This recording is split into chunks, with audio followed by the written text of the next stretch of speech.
اور شہید کون ہے؟ شہید وہ ہیں جنہوں نے اللہ کے دین کی سربلندی کے لیے اپنے جان کا نذرانہ پیش کیا ہے۔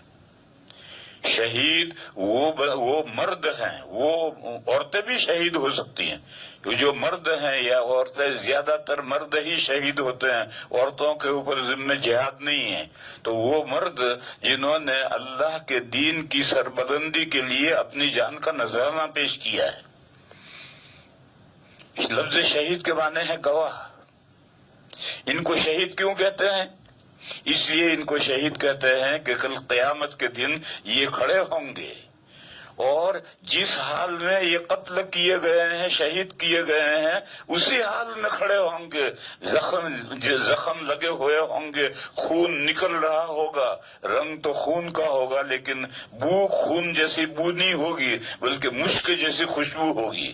اور وہاں میدان قیامت میں یہ کھڑے ہو کر کے گواہی دیں گے کہ اے اللہ، ہم ان بندوں کے پاس میں آپ کا دین لے کر گئے تھے، انہوں نے دین قبول نہیں کیا، ہمارا یہ حال کر دیا۔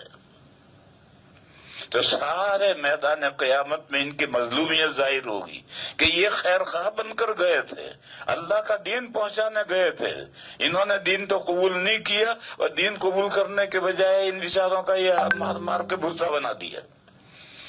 تو اس وجہ سے ان کو گواہ کہتے ہیں۔ تو شہید کے معنی تو وہ ہیں، اور گواہ ان کو اس لیے کہا جاتا ہے کہ کل قیامت کے دن وہ گواہی دیں گے۔